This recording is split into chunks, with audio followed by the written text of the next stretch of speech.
Hello everyone, welcome to SP biology class. आज का हम लोग का चैप्टर है प्राणी जगत यानी कि एनिमल किंगडम।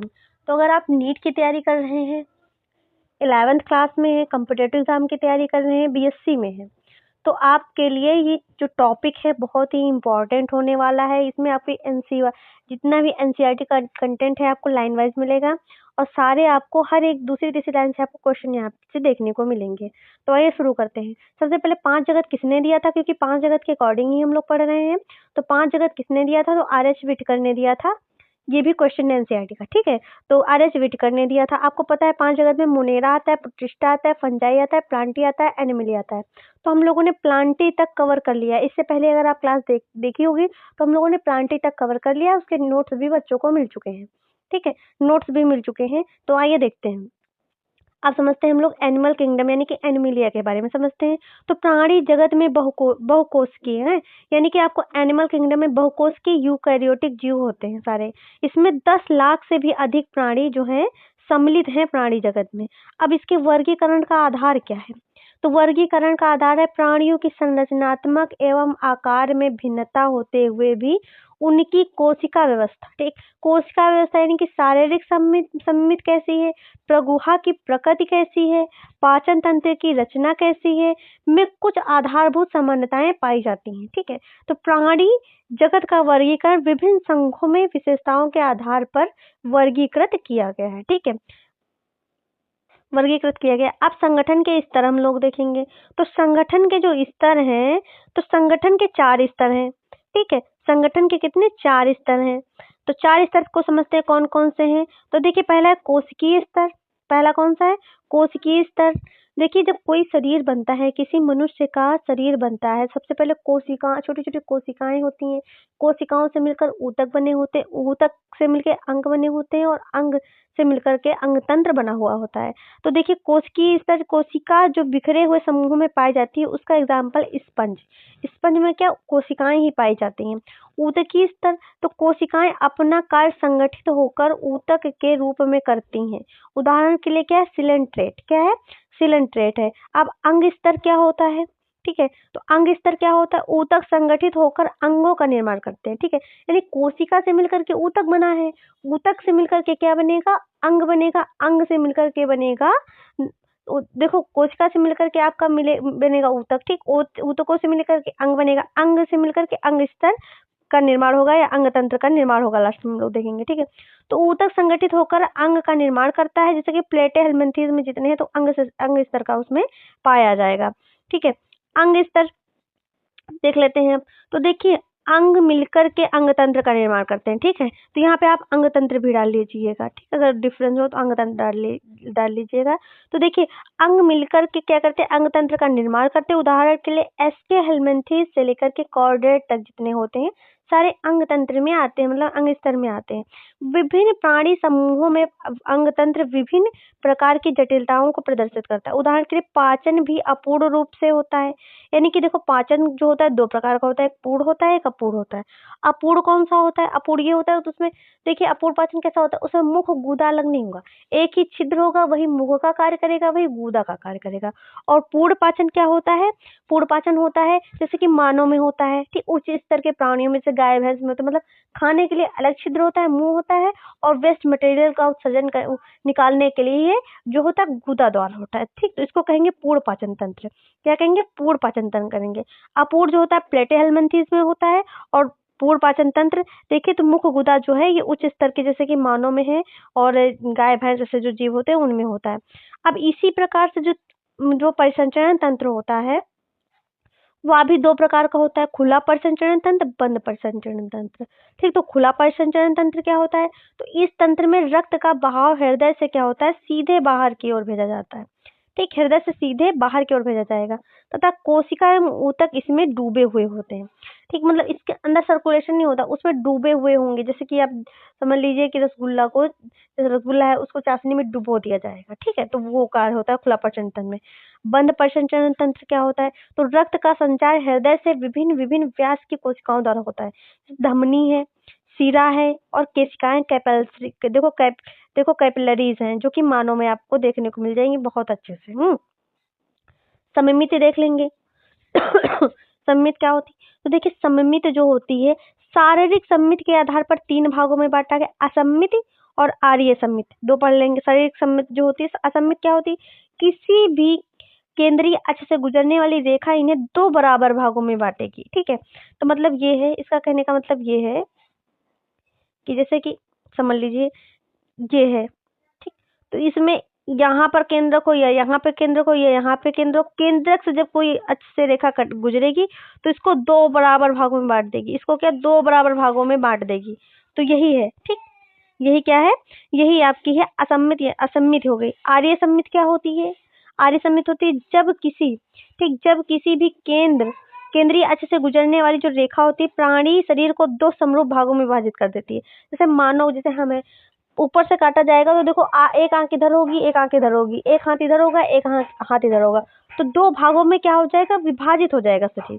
ठीक, अब तीसरे की ये देख रहे हैं आप एग्जाम्पल के लिए, ठीक, आप इसको देख रहे हैं तो ये है आर्य सम्मित का एग्जाम्पल, और ये है देखिए आपकी ये आपका आर्य सम्मित का एग्जाम्पल है। किसका आर्य सम्मित का एग्जाम्पल है, ये द्विपार्श्व सम्मित का है। किसका, द्विपार्श्व सम्मित का है। ठीक है, द्विपार्श्व सम्मित का है।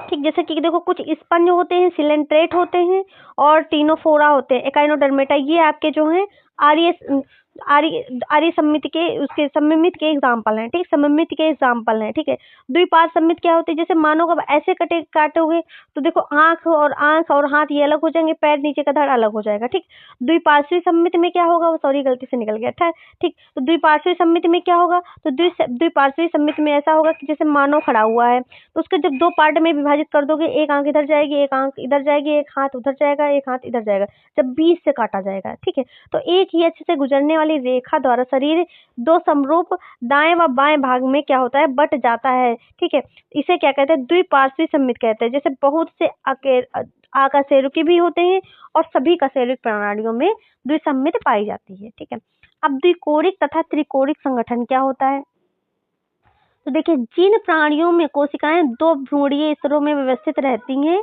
यथा बाह्य देखो एक्टाडर्म यानी कि बाह्य त्वचा तथा आंतरिक एंडोडर्म अंतः त्वचा में द्विकोरिक डिप्लोब्लास्टिक प्राणी कहलाते हैं, जैसे कि सिलेंट्रेट। बाह्य त्वचा व अंतः त्वचा के मध्य एक अविभेदित परत यानी कि मेसोग्लिया पाई जाती है। क्या पाई जाती है, मेसोग्लिया पाई जाती है। वे प्राणी जिनके विकसित भ्रूण में तृतीय भ्रूणीय स्तर मीजोडर्मा पाई जाती है वो त्रिकोरिक, ठीक, जिसे मीजोडर्म पाई जाएगी वो त्रिकोरिक कहलाएंगे। क्या कहलाएंगे, त्रिकोरिक कहलाते हैं, यानी कि ट्रिप्लोब्लास्टिक प्राणी कहलाते हैं, जैसे कि प्लेटीहेल्मिन्थेस और रज्जुकी कॉर्डेट जो है वो कहलाते हैं। ठीक है, प्रगुहा सीलोम क्या होती है, सीलोम के बारे में समझते हैं। तो शरीर भित्त तथा आहार नाल के बीच में गुहा की उपस्थित अथवा अनुपस्थित वर्गीकरण का क्या होता है, महत्वपूर्ण आधार होता है। मीजोडर्म मध्य त्वचा से आच्छादित शरीर गुहा को देहगुहा यानी कि सीलोम कहते हैं। वे प्राणी जिनमें देहगुहा अनुपस्थित होती है उन्हें अगुही, ठीक, आसिलोमेट कहते हैं, जैसे कि प्लेटीहेल्मिन्थेस हो गया। प्राणी जिनमें शरीर गुहा उपस्थित होती है उन्हें प्रगुही प्राणी, ठीक, यानी कि देखो देखो कोसिलोमेट कहते हैं। ठीक, उदाहरण के एनालिडा हो गया, मोलस्क हो गया, उदाहरण आर्थ्रोपोडा हो गया, एकाइनोडर्मेटा हो गया, हेमी कॉर्डेटा हो गया और क्या हो गया, कॉर्डेटा हो गया। ठीक है, तो ये देखिए इसमें देखो आपको चित्र के माध्यम से समझ लेते हैं। ठीक, तो देखिए भ्रूणीय स्तर का देखिए आपको ये द्विकोरिक दिखेगा, ये क्या आपको द्विकोरिक दिख रहा है, ठीक, क्योंकि इसमें देखो मीसोग्लिया पाई जा रही है और मीसोग्लिया पाई जा रही है। ठीक, तो जिसमें मीसोग्लिया पाई जा रही है द्विकोरिक हो गया। और इसमें देखो मीजोडर्म पाई जा रही है, मतलब मीजोडर्म पाई जा रही है, ये कैसा हो गया, त्रिकोरिक हो गया। कैसा हो गया, त्रिकोरिक हो गया। अब ये देखिए ये जो आपका हो गया ये प्रगुही हो गई, इसमें देखो ये प्रगुही है, ये क्या है, ये प्रगुही है। ठीक है, ये कूट गुहिका है, जो इनके जो गोल गोल है उनके बीच में जो स्थान है, ठीक, कूट गुहिका है। और ये आपको जो देखने को मिलेंगी सी वाला, ठीक, सी वाला क्या है, ये अगुही है। कौन सा है, अगुही है। कौन सा है, अगुही है। ठीक है, ये हमारे एनसीईआरटी में दिया हुआ है, एनसीईआरटी में दिया हुआ है। कुछ प्राणियों में यह देखो गुहा मीसो जो होता है मीसोडर्म से आच्छादित नहीं होती, बल्कि क्या होता है मध्य त्वचा यानी कि मीसोडर्म बाह्य त्वचा व एवं अंतः त्वचा के बीच बिखरी हुई थैली के रूप में पाई जाती है। उन्हें कूट गुहिका, ठीक, कूट गुहिका कहते हैं, जैसे कि एसके हेल्मिन्थेस। ठीक है, जैसे एसके हेल्मिन्थेस। अब खंडी भवन यानी कि सेगमेंटेशन क्या होता है, सेगमेंटेशन क्या होता है? तो कुछ प्राणियों में शरीर बाह्य त्वचा आंतरिक दोनों और श्रेणीबद्ध खंडों में विभाजित रहता है, जिनमें कुछ के अंगों की क्रमिक पुनरावृत्ति होती है। उस प्रक्रिया को खंडी भवन कहते हैं। क्या कहते हैं? खंडी भवन कहते हैं। उदाहरण के लिए केंचुए के शरीर का विखंडी, देखो होता है विखंडी खंडी भवन, यानी कि मेटामेरिक सेगमेंटेशन होता है, और यह विखंडावस्था मेटामेरिज्म कहलाती है। क्या कहलाती है? मेटामेरिज्म कहलाती है ये अवस्था। नोट में क्या दिया हुआ है? खंडी भवन विशेष अंगों के परिवर्धन में सहायता करते हैं। उदाहरण के लिए एनेलिडा है। टेप वर्म में कलिका यानी कि बडिंग द्वारा कूट खंडी भवन, ठीक है, कूट खंडी भवन यानी स्यूडोमेटामेरिज्म होता है। उनमें शरीर कई खंडों में विभाजित होता है और प्रोग्लेटिक नाम से क्या होता है? जाना जाता है। अगला देखते हैं, देखिए तो देखो विखंडावस्था के कारण मेसोडर्मा का पेशी के खंडित भागों में पृथक्करण हो जाता है। एनेलिडस में आंतरिक और बाह्य दोनों प्रकार के खंडी भवन होता है। आर्थ्रोपोडा केवल बाह्य खंडी भवन प्रदर्शित करता है। कॉर्डेटा में क्या होता है? आंतरिक सेगमेंटेशन पाया जाता है। आंतरिक सेगमेंटेशन कॉर्डेटा में, आर्थ्रोपोडा में खंडी भवन होता है। ठीक है, अब पृष्ठ रज्जु क्या होता है? तो देखिए, देखो सलाका रूपी पृष्ठ रज्जु यानी कि नोटोकॉर्ड मध्य त्वचा मेसोडर्म से उत्पन्न होती है, जो भ्रूणीय परिवर्धन विकास के समय पृष्ठ सतह में क्या होती है? बनती है। पृष्ठ रज्जु प्राणी को रज्जुकी कॉर्डेट कहते हैं तथा पृष्ठ रज्जु रहित प्राणी अरुज्जुकी यानी कि नॉन कॉर्डेट कहते हैं। ठीक है, अब प्राणियों का वर्गीकरण, प्राणियों का वर्गीकरण ये हम लोग सेकंड वीडियो में समझेंगे। ठीक, प्राणियों का वर्गीकरण हम लोग सेकंड वीडियो में समझेंगे, जिसमें हम लोग संघ पॉरीफेरा देखेंगे, और संघ पॉरीफेरा के बाद हम लोग कि संघ पॉरीफेरा है, आप देख सकते हैं। ठीक है, संघ पॉरीफेरा को समझेंगे और साथ में हम लोग संघ सिलेंट्रेटा यानी कि नाइडेरिया को बहुत ही अच्छे से कवर करेंगे। अगर आपको क्लास अच्छी लगी, चैनल को लाइक शेयर एंड सब्सक्राइब करें। Thanks for watching.